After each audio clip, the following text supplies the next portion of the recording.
नमस्कार आप सभी को। और जितने लोग मेरे YouTube चैनल पे ये बोलते रहते कि हिंदी में भी प्रस्तुत करूं, तो ये कोशिश इस पूरे आज के डिस्कशन को मैं हिंदी में एक्सप्लेन करूंगा कि मार्केट किधर है। और दो बहुत ही इम्पॉर्टेंट फैक्टर्स हैं जो कि मैं ट्रैक करता हूं, एक जिसके बारे में मैंने कल लिखा भी है, उसके बारे में भी बताऊंगा कि क्या हो रहा है। तो बहुत ही शॉर्ट टर्म में निफ्टी जो है जायरेशंस ले रहा है, ऊपर नीचे। अभी भी 20 डे मूविंग एवरेज जो है उसके ऊपर थोड़ा सस्टेन किया है, बट मिड कैप इंडाइसेस ने नहीं क्रॉस किया है। और एक ब्रेकआउट पॉइंट है 17,300 के आसपास, जिसके ऊपर शायद जो फॉलिंग ट्रेंड लाइंस हैं वो क्रॉस हो जाएंगी। तो उसको क्लोजली वॉच कर रहे हैं अगले कुछ दिनों तक, जैसे हम लोग नए साल के अंदर प्रवेश कर रहे हैं। तो जैसे हम लोग नए साल में प्रवेश करते जा रहे हैं, 2021 का अंत आ रहा है और हमने करीब 2 महीने का एक करेक्शन देखा है। तो ये सब क्या हो रहा है इसके बारे में मैं थोड़ा बताऊंगा, बट शुरुआत करता हूं 2 इंपॉर्टेंट फैक्टर से जो हम ट्रैक करते हैं, जिनके बारे में मैंने पहले भी कई बार लिखा है। और सबसे पहला जो फैक्टर है वो है तेल का भाव। तो मैंने कल ही एक पोस्ट डाला ट्विटर पे, जिन्होंने देखा होगा, तेल और निफ्टी के बारे में। और ये सिर्फ तेल और निफ्टी के बारे में नहीं है, ये है तेल और इक्विटी मार्केट्स के बारे में। क्योंकि इक्विटी मार्केट्स जो हैं और तेल का भाव जो है, दोनों अगर आप एक साथ प्लॉट कर लेंगे, कई सालों का भी प्लॉट कर लीजिए, डाउ जोन्स के साथ प्लॉट कर लीजिए, S&P के साथ प्लॉट कर लीजिए, निफ्टी के साथ प्लॉट कर लीजिए, और अगर आप 5 साल 10 साल का अगर चार्ट देखते हैं, तो आप ये नोटिस करेंगे कि ब्रॉडली जो ट्रेंड्स है दोनों के एक ही डायरेक्शन में रहते हैं। मतलब दोनों एक ही तरफ चलते हैं, ऊपर की तरफ या नीचे की तरफ एक साथ मोस्टली चलते हैं। शॉर्ट टर्म में थोड़े डाइवर्जेंसेस आ जाते हैं कि चलो 1-2 हफ्ते के लिए या 1 महीने के लिए एक ऊपर जा रहा है, दूसरे नीचे जा रहा है, बट इवेंचुअली जो ट्रेंड है दोनों का वो एक ही डायरेक्शन में सेट हो जाता है। तो ये डाइवर्जेंसेस जब भी आते हैं यूजुअली हाई या लो पॉइंट पे ही आते हैं, जहाँ पे शायद मार्केट टर्न लेना हो। बट जितने बॉटम्स हैं वहां पे तो डाइवर्जेंसेस मैंने ज्यादातर देखा है कम ही होते हैं, क्योंकि कई बार बॉटम्स तेल के और इक्विटी मार्केट्स के एक साथ ही हो जाते हैं। अगर आप 2009 का बॉटम देखेंगे तो 2009 में जब बेयर मार्केट आया था, 2008 अक्टूबर में निफ्टी का लोएस्ट पॉइंट बना और तेल का भी लोएस्ट पॉइंट बना। तो ये चीज क्यों होती है? ये इसलिए होती है कि जब एक मंदी का दौर रहता है, इकोनॉमी स्लो हो रही है, तो डिमांड भी स्लो हो रहा है, तो कमोडिटी प्राइसेस जो हैं, जिसमें तेल एक मेजर कमोडिटी है, इसके जो भाव हैं वो एक साथ घटते हैं। तो दोनों जब एक साथ घट रहे हैं तो घटते घटते दोनों में एक पैनिक पॉइंट आता है और वो दोनों बॉटम भी एक साथ बना रहे हैं। तो 2 ब्रॉड रीजन है इसका होने का, एक तो इकोनॉमिक फैक्टर है और दूसरा है लिक्विडिटी। तो इकोनॉमिक फैक्टर है वो एक मैक्रो स्केल पे काम करता है, मतलब जो ब्रॉड ट्रेंड्स हैं दोनों के बढ़ने के या घटने के, वो एक साथ चलते हैं। तो जब तेल के भाव में तेजी है तो ऐसा भी है कि इक्विटी के मार्केट में भी तेजी रहेगी, क्योंकि तेल का भाव जो तेजी दिखा रहा है वो इसलिए दिखा रहा है कि डिमांड एनवायरमेंट जो है वो वहां से इंप्रूव होने लगा है।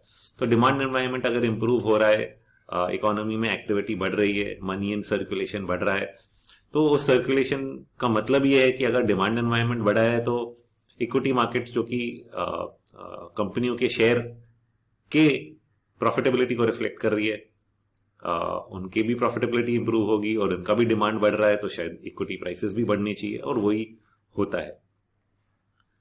बट ये एक साथ बॉटम बनाने का क्या रीजन है? तो ये एक साथ बॉटम बनाने का रीजन है कि इकोनॉमिक एक्टिविटी तो एक ब्रॉड स्केल पे काम कर रहा है कि चलो दोनों में तेजी होना चाहिए, बट शॉर्ट टर्म में लिक्विडिटी भी बहुत है। दुनिया भर की जो इकोनॉमीज हैं ग्लोबलाइजेशन के बाद, इनमें जो लिक्विडिटी है वो एक साथ हर इकोनॉमी में, हर कंट्री में एक साथ जा रही है, आ रही है, हर कमोडिटीज में भी जा रही है, आ रही है।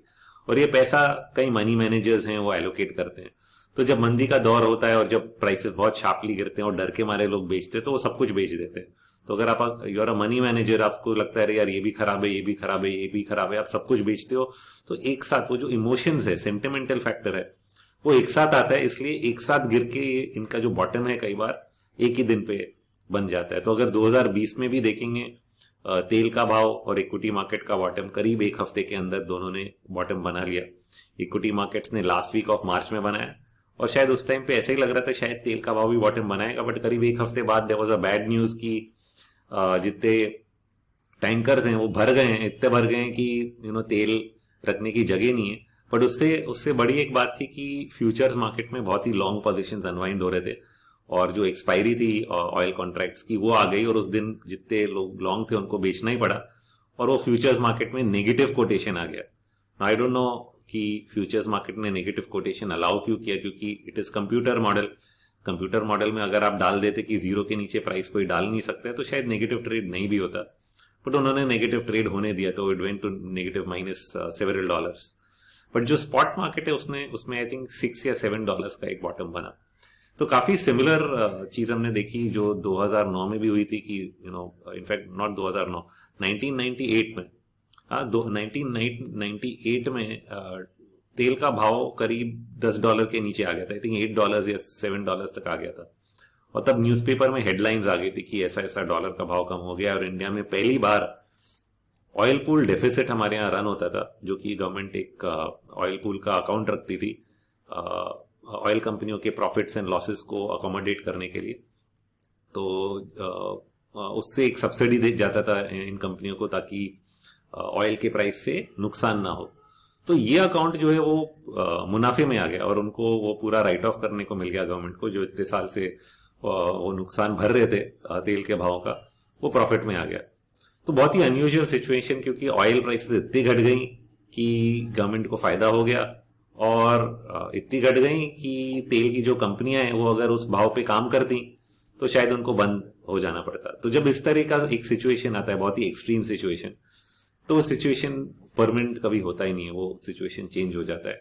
और ये चीज हमने किताबों में तो पढ़ी है, मैंने इन्वेस्टमेंट बुक्स में पढ़ी थी कि जब भी कोई चीज बहुत ही एक्सट्रीम हो तो वही समय है उसमें इन्वेस्ट करने। तो बहुत ही ऑब्वियस था कि $8-9 पर अगर पैसे होते, या मैं उस टाइम तो पढ़ाई कर रहा था, अगर इन्वेस्टमेंट की जगह पे होता तो तेल को बाय करने का परफेक्ट समय था वो।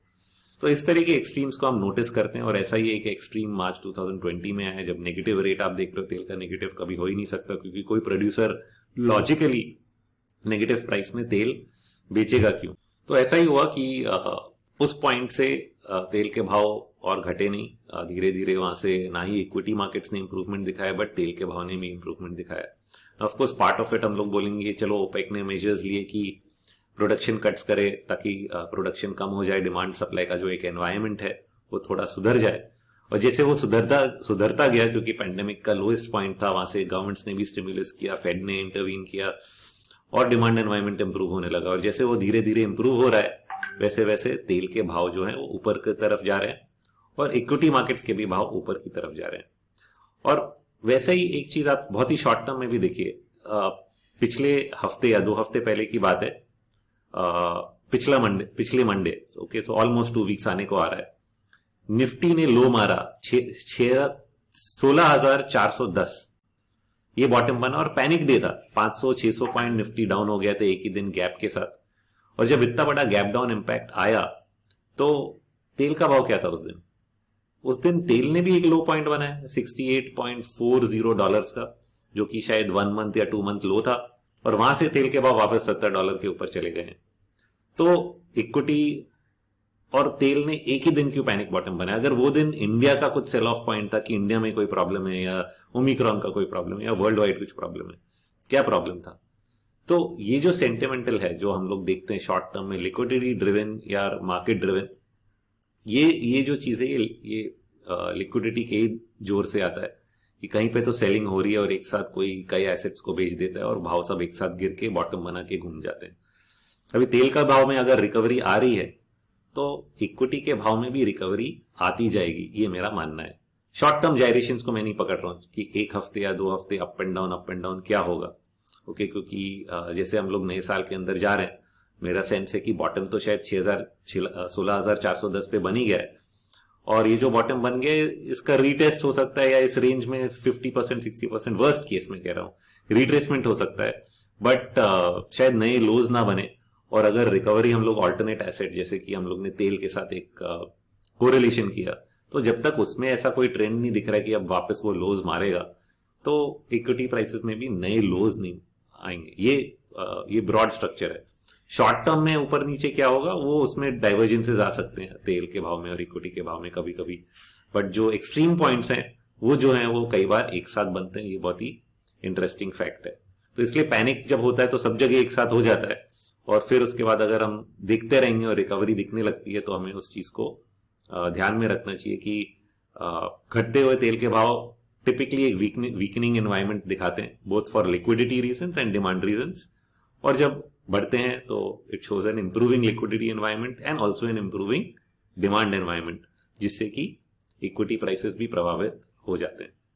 तो ये एक ब्रॉड थीसिस रहा कि तेल के भाव जो घटते हैं और बढ़ते हैं इक्विटी प्राइसेस के साथ होता है और लिक्विडिटी से ड्राइव होता है।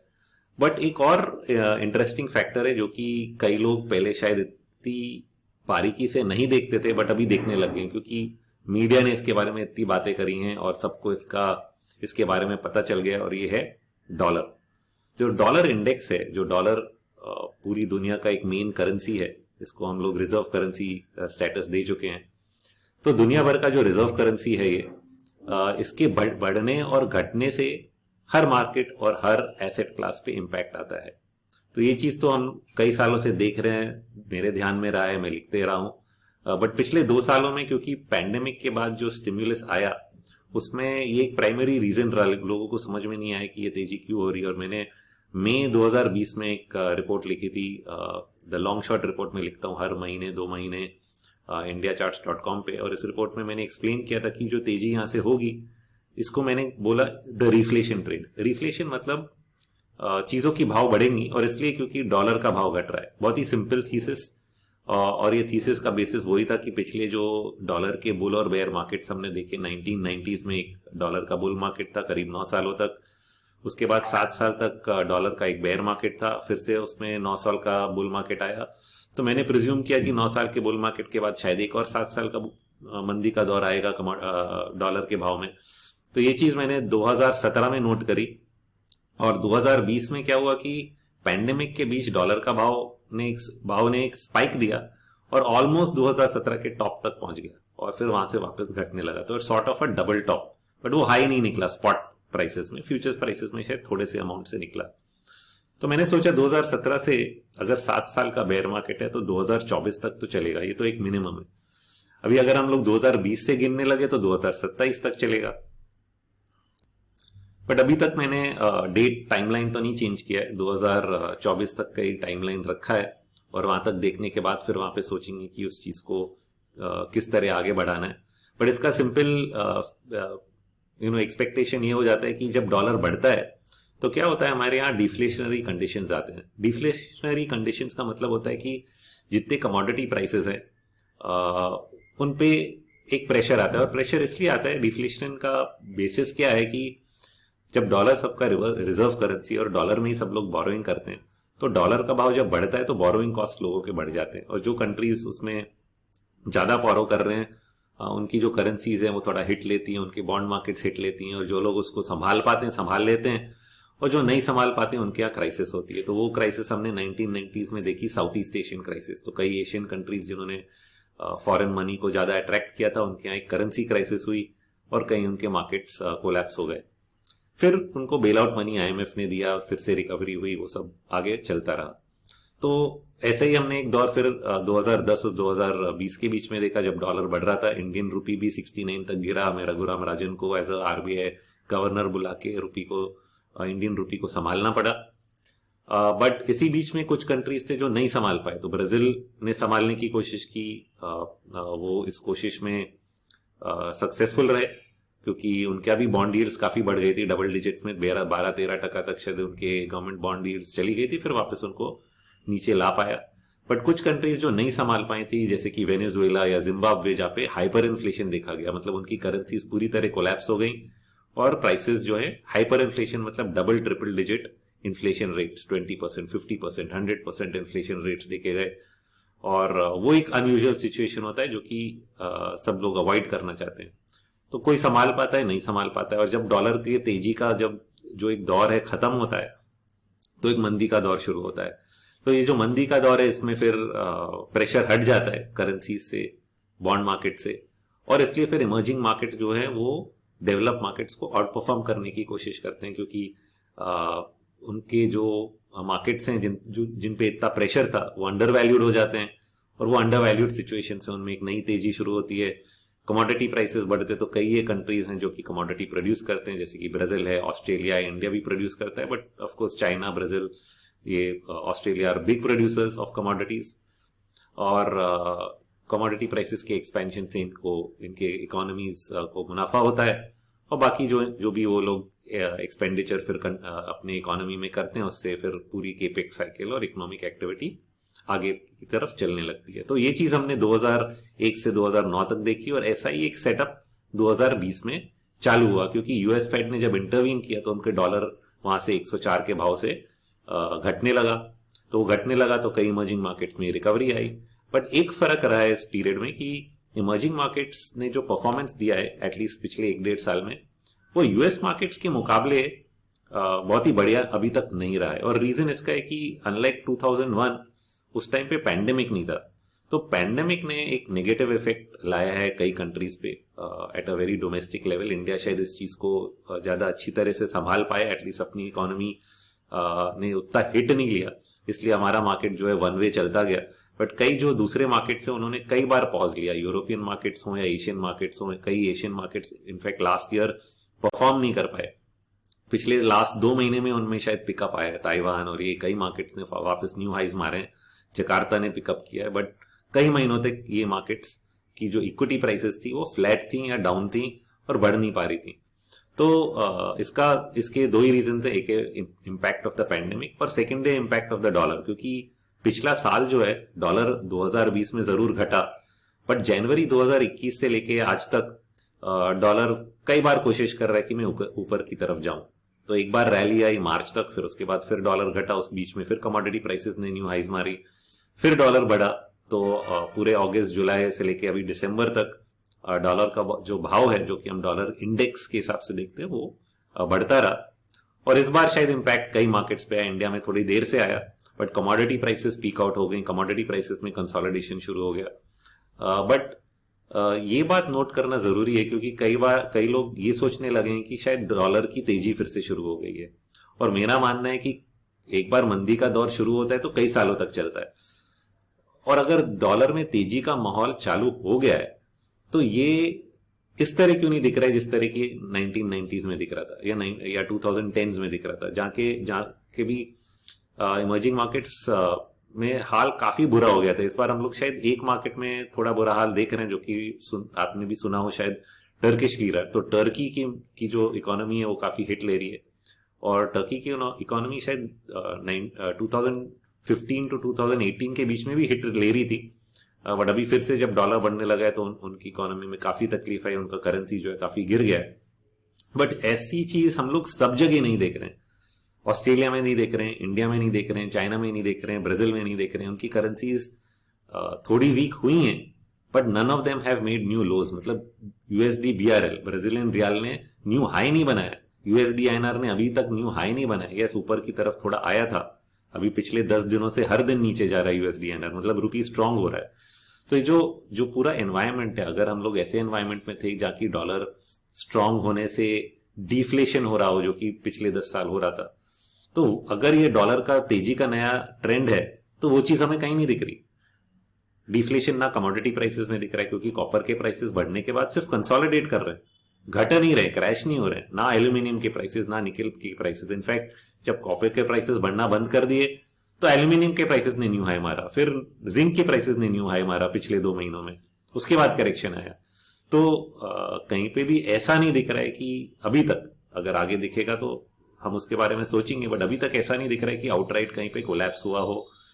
सेम इक्विटी मार्केट्स में, एशियन मार्केट्स में धीरे धीरे इंप्रूवमेंट आने लगा है पिछले 2 महीने में, और इंडियन मार्केट में एक नेचुरल करेक्शन हुआ है जो कि 2 महीने में, इनफैक्ट आप 2010 या कोई भी टॉप देखो, 2008 का जो टॉप हुआ था या Y2K का टॉप, कई लोग आईटी के बूम का जो टॉप है उससे कंपेयर करते हैं, तो ये दोनों जो बड़े बड़े मेजर टॉप्स थे, मार्केट वहां से 30% गिर गया था। इनफैक्ट जैन 2008 में तो 1 महीने के अंदर ही गिर गया था, और Y2K में मार्च 2000 में, मार्च से लेके आई थिंक मार्च के फर्स्ट वीक में टॉप हुआ आईटी इंडेक्स, और मई के 3rd वीक तक 30%, 33% तक निफ्टी गिर गया था। तो काफी शार्प फॉल आए थे इसमें। जो की सेक्टर्स जो पिछले दौर में तेजी में थे उनके कई डाउनवर्ड सर्किट हिट हुए, काफी गिरावट आई। उस तरह की गिरावट नहीं दिखने में आ रही है।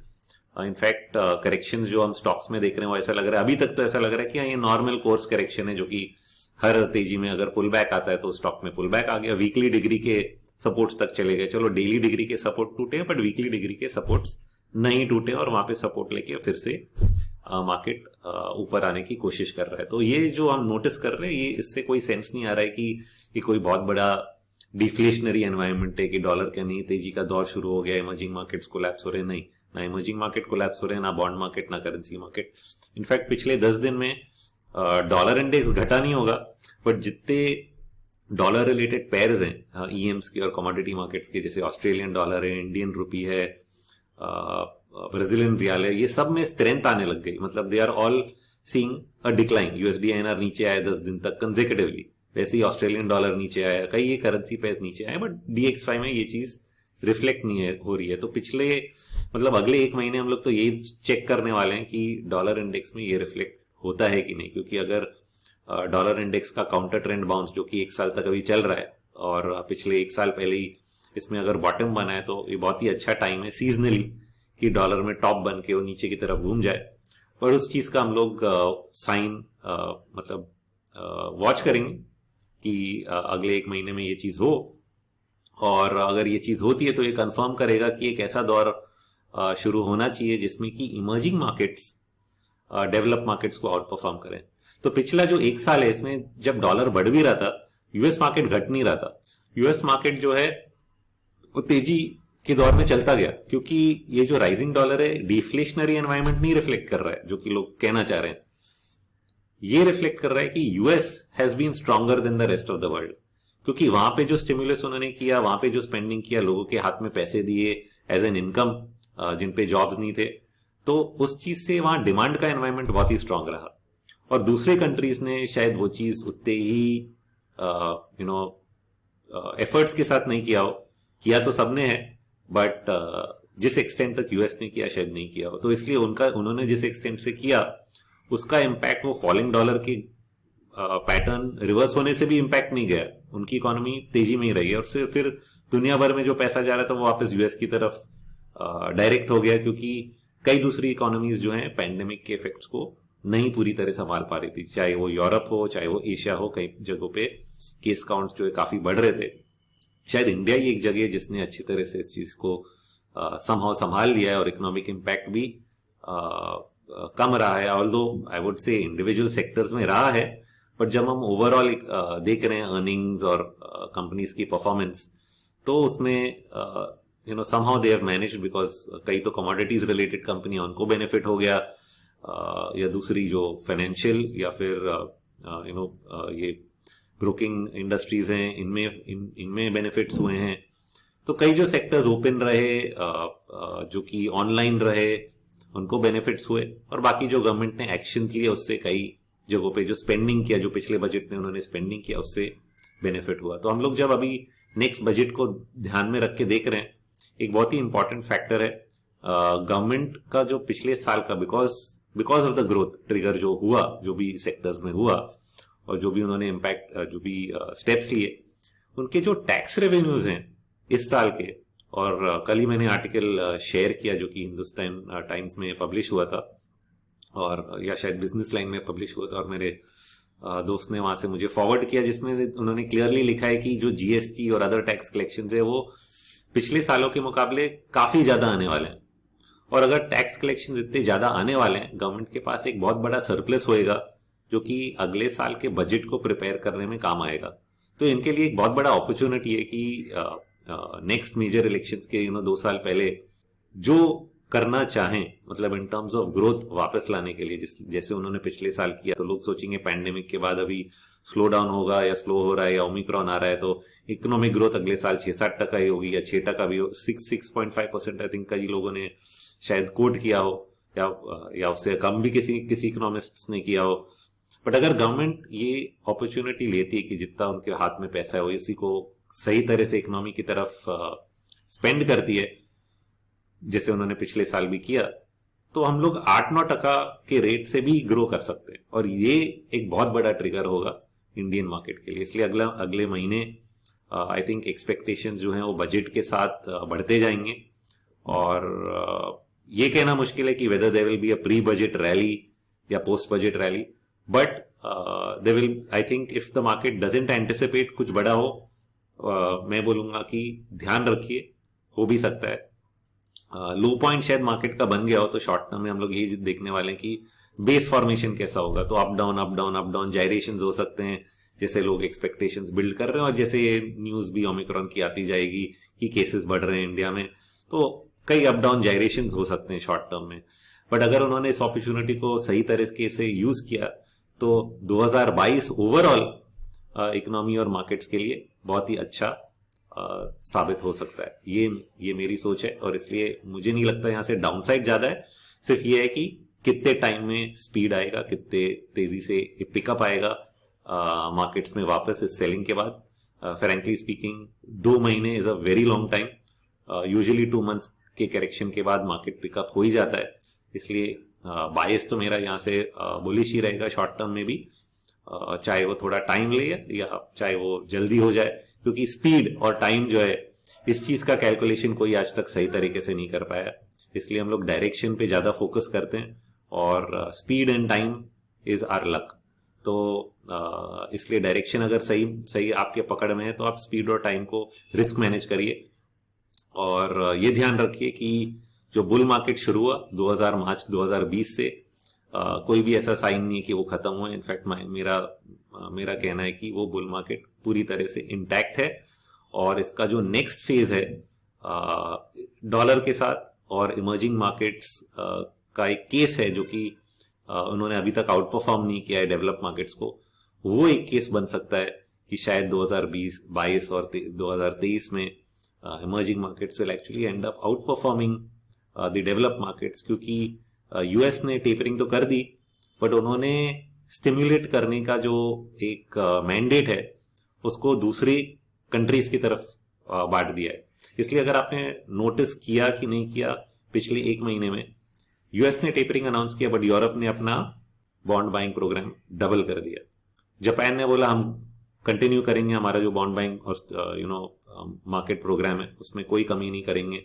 चाइना ने अभी रिसेंटली लास्ट वीक बोला कि हम वापस मार्केट को सपोर्ट करेंगे और मेजर्स लाएंगे ताकि इकोनॉमिक ग्रोथ आए। और इंडियन गवर्नमेंट ने, आरबीआई गवर्नर ने बोला कि we are going to continue to support growth, interest rates को बढ़ाने का अभी कोई रीजन नहीं है। तो एक्चुअली क्या हो रहा है कि यूएस ने शुरू में सबसे ज्यादा स्टिम्युलेट किया, सबको सपोर्ट किया और काफी ग्रोथ यूएस की तरफ आया। अभी दूसरी इकोनॉमीज का चांस है, उन्होंने ये चीज बोल दी है कि हम अभी एक कदम पीछे लेते हैं, आप लोग करिए, और अगर जब कोई प्रॉब्लम होगी तो हम वापस कदम आगे रख सकते हैं। तो तब तक ये काम अभी पूरी दुनिया का है। तो अगर पूरी दुनिया इस तरफ चलती रही कि हमें अपना इकोनॉमी स्टिम्युलेट करना है, हमें अपनी इकोनॉमी को आगे बढ़ाना है, तो बाकी कंट्रीज की इकोनॉमीज जो हैं उनमें एक पिकअप आ सकता है, and emerging markets can and up out performing developed markets. तो एक नया ट्रेंड रहेगा जो कि इसके साथ साथ हमें probably what the falling dollar will reflect is not a weakness in the dollar again, क्योंकि लोग सोचते हैं कि अरे ये टेपरिंग नहीं कर रहा है तो डॉलर तो बढ़ना चाहिए। बट डॉलर इंडेक्स और ये जो करेंसी मार्केट्स हैं जब से फ्री फ्लोटिंग एनवायरनमेंट में आ गए, फ्री फ्लोटिंग मतलब पहले क्या थे, फिक्स्ड करेंसी था, इंडिया का भी फिक्स करेंसी था, तो डिवैल्यू करना है तो गवर्नमेंट को आके अनाउंस करना पड़ता था कि भाई आज हमारा रुपी जो है वो 18 रुपी टू द डॉलर से 22 रुपी टू द डॉलर कर दिया गया है। आजकल गवर्नमेंट को बोलने की जरूरत नहीं है, मार्केट खुद डिसाइड करता है। मार्केट कैसे डिसाइड करता है? फ्लोज के हिसाब से, मतलब पैसा कहां जा रहा है। ये करेंसी मार्केट हमें ये बताते कि पैसा कहां जा रहा है।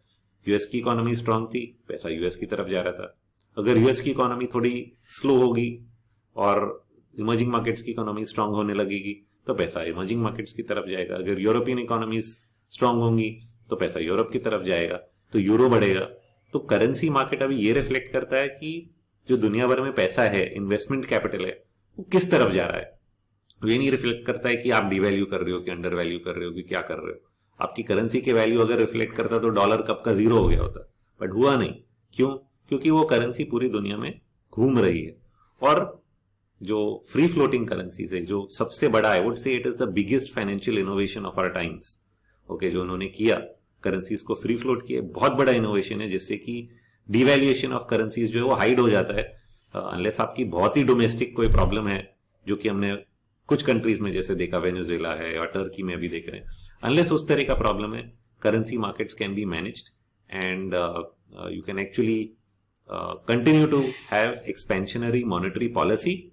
ओके, पैसा जो है इन सर्कुलेशन आप बढ़ा सकते हो without having a significant impact on your economy और योर करेंसी मार्केट।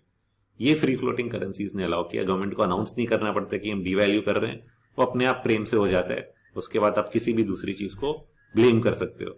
तो ये एक आसानी हो गई है करेंसी मैनेजमेंट में कि कोई भी चीज तूफान की तरफ नहीं होती है। तो इट्स अ ह्यूज इनोवेशन जिसका पूरा एडवांटेज लिया जा रहा है। और इसीलिए हम लोग जो जब डॉलर का ट्रेंड देखते हैं, हमें ये सोचना पड़ता है कि डॉलर अगर घटेगा तो क्यों घटेगा। उसका एक ही रीजन है कि अगर पैसा रीएलोकेट होएगा यूएस की तरफ से दूसरे मार्केट्स की तरफ, that's all it will reflect. It has nothing to do with whether you are doing more tapering और लेस टेपरिंग। ये एक डिबेट है। कई जो फंडामेंटली ड्रिवन लोग हैं वो लोग मेरी बात पूरी तरह डिनाई करेंगे, बोलेंगे बकवास है। बट 6 महीने और 1 साल बाद हम लोग इस चीज को देख सकते हैं कि ये क्यों हुआ और क्या हुआ। और मेरा सेंस बहुत ही क्लियर है कि डॉलर में जो मंदी का दौर 2017 से या 2020 से शुरू हुआ, वो ऐसी 1 साल में खत्म नहीं होने वाला है।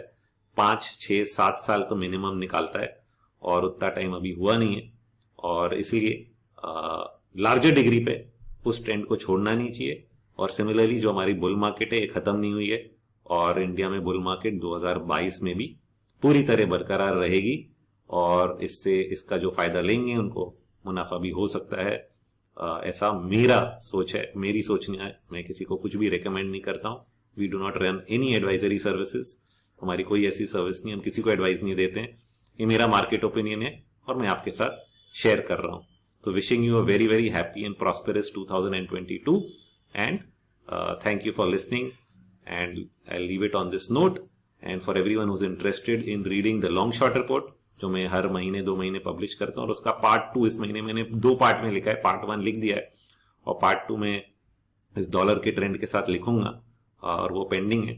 और उसको अगर आप पढ़ना चाहेंगे तो इंडिया चार्ट्स इनसाइडर्स को सब्सक्राइब करके जरूर पढ़ सकते हैं। So with that I leave you to a very very happy new year. Enjoy your new year weekend and start 2020 with a blast. Thank you.